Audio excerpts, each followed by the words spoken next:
Joining us now, MSNBC Justice and Intelligence correspondent Ken Dilanian, Morning Joe co-host, and staff writer for The Atlantic, Jonathan Lemire, Chief Washington correspondent for Puck, Leanne Caldwell, and MSNBC legal analyst and former Manhattan Assistant District Attorney, Catherine Christian. All right, let's take this apart before we put it back together. Ken, talk to me about the $230 million payout, the potential payout, how it would go.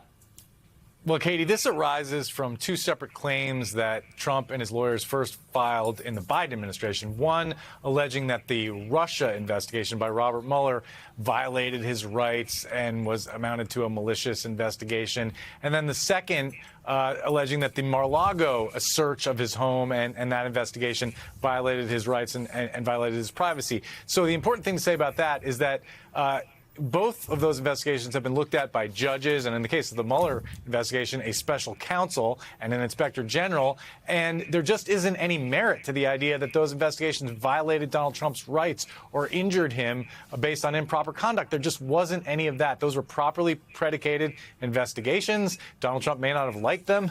One resulted in an indictment in the Mar-a-Lago case. A grand jury signed off on that. So there's just no merit to this claim, and of the Biden administration was treating it as such. They really just didn't deal with it. And then the Trump administration takes office, and all of a sudden this thing has life.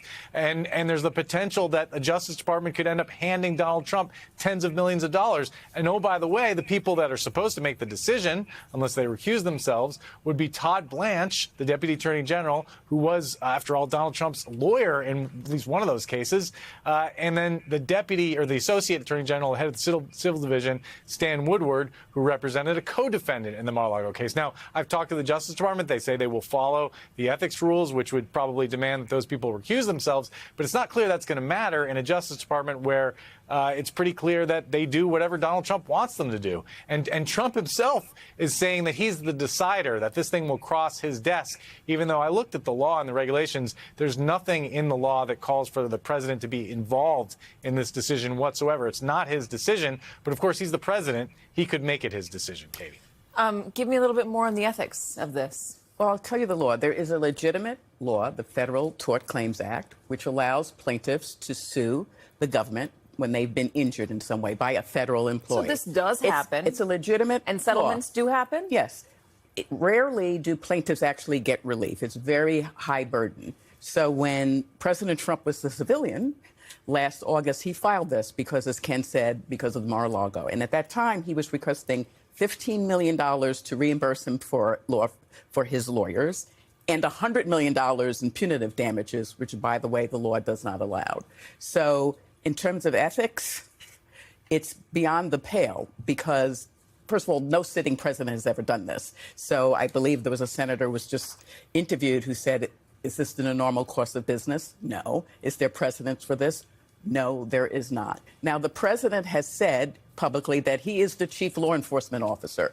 The United States Supreme Court has said that the president has exclusive authority over the prosecution and investigative functions of the Department of Justice. So the president might be using that as the reason why he can do this. But this is just unheard of. What is the burden? What is usually the burden?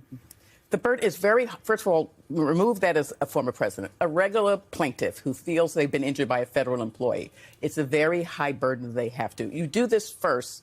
It's a way that let the government settle it so you won't sue them. But the government can say, we're not paying you any money. And then you can sue. So first you have to negotiate with the government. Yeah, but in terms of the burden, what do you have to be able to prove that the government did wrong? How egregious does the prosecution or the investigation need to be? It has to be egregious. And as Ken said, he said there's no merit. Was this a search warrant that was lacking probable cause? The search warrant on Mar-a-Lago. Was this an investigation that had no standing? This was a special counsel. Grand juries, two different grand juries, found there was probable cause for these indictments. One was dismissed by Judge Cannon. That was appealed. The only reason why that appeal was dismissed is because President Trump became President Trump again. And the other case was dismissed by the special counsel. Why? Because President Trump got elected. So neither were dismissed on the merits. All right, so let's now try to start to put it back together. Let me play a federal worker talking about what these last 22 days have been like for her. I've not been in this predicament ever. I served 21 years in the military. I've been a federal government employee for the past 2 years. The reason I wanted to become a federal government employee was stability. That stability, that rug, if you will, has been snatched away from us. She didn't want to show her face. That's why you were seeing her shoes there. She's from Hyattsville, Maryland. So again, Leanne, we are on day 22 of the shutdown. Is there any end in sight for this? Not really, Katie. Both parties continue to be dug in. The Republicans are dug in the position that they don't want to negotiate on anything until the government is back open. Democrats say, well, they want a negotiation on the Affordable Care Act subsidies in order to reopen the government. And what's interesting is, the whole first part of the segment was about the president and how out of the picture he has been. He has not been engaged or involved in this process. He is showing no sense of urgency of trying to reopen the government. And I was just on the phone with Chairman Tom Cole, who's the top House Republican on the Appropriations Committee. And he told me that the president is letting Congress do the work to try to figure out how to reopen the government because there's not a lot that the president wants from the appropriations process, from government funding. In the one big beautiful bill that they passed a few months ago, Tom Cole told me the president got pretty much everything he wanted in that bill. He got a ton of funding for the Department of Homeland Security. He got a ton of military funding for the Defense Department. And so that is a big reason why he's not engaged. There's nothing he needs from the process. And so as things stand, there's still a stalemate. So just to put a finer point on what is at stake here, it's not just that all of these federal workers are furloughed and they're missing paychecks, and who knows how long they're going to miss paychecks, and who knows if some of them end up getting fired. If the White House is trying to find those they believe to have a D in front of their name in order to fire them, to punish Democrats further. But there's also the issue that the Democrats are holding out on, and that is health care. Just a reminder about these health care subsidies. I'll put this up on the screen. This is from the Washington Post. A 60-year-old couple earning $85,000 a year may have to pay $31,000 for a plan in Kentucky, $28,000 for a plan in Oregon, and $44,000 for a plan in Vermont, according to the Center on Budget and Policy Priorities. I mean, not a math major, but I think anyone that looks at that will tell you that it's completely unaffordable, especially when you consider what your take-home pay is in taxes. You're coming up on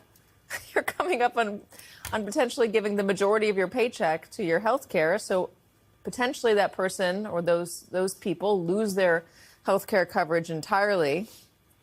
Jonathan, let's put this back together and talk about the optics. Anyone at the White House concerned about the optics when the president is coming out and saying the federal government, taxpayers, should pay him or might be liable to pay him, even if he gives it to charity? And the president of the United States also building a gilded ballroom on the east side of the White House while tearing down the East Wing? Well, any normal administration would be. This one doesn't seem to really care. President Trump and his team, they feel like they have won. They feel like they're still surging forward, getting more or less everything they want. We can dispute that, but I'm just simply reporting to you the mood from inside the building. And we should note President Trump yesterday, when asked about this Department of Justice matter, which, I mean, in some ways just so encapsulates what seems to be the corruption surrounding this particular year so far in office, he floated that, well, he might give the money to charity, but the other idea was he might put it towards that ballroom. And let's recall that when he first floated this idea of knocking down some of the East Wing. Well, first he said when we build this ballroom that the existing East Wing structure wouldn't be touched. As you can see on your screen right now, that's clearly not the case. And now there's some belief that the majority of that part of the historic structure, the People's House, will in fact be demolished to put up a ballroom that will dwarf in size the rest of the White House, something that no one else wanted. And today we're hearing all sorts of architects and historical trust organizations expressing outrage this is happening, and so happening so quickly with really no approval or or oversight. And it really is, in some ways, Katie, a perfect metaphor for how President Trump was trying to just bulldoze his political foes. I mean, we heard on the TikTok video, and again, that's just a couple of videos. There's a lot more out there. The comparison to Marie Antoinette, and it's not too far off, Jonathan. No, it's not. And it's, this certainly, there are polls that suggest Republicans are taking the short end of this shutdown, that voters do not think they're not happy with either party, but they're particularly blaming Republicans. I am told by some in the White House that those numbers are starting to seep in, that President Trump, truthfully, hasn't really been paying attention to the shutdown. He's been doing other things like, well, the ballroom, but also more substantial matters like the ceasefire in Gaza. We've seen a number of senior administration officials head to the Middle East in recent days to try to keep that intact. But Trump, say what you want about him, he does have a pretty attuned political antenna. And there, at a certain point, he remembers he took the loss on the shutdowns that happened in his first term, particularly the very long one. There's a sense here with the Democrats rallied around health care, clearly a winning political issue, that Trump at a certain point will get impatient. He won't want to see his party dragged down by this, and that he'll push for a deal, but that's not happening yet.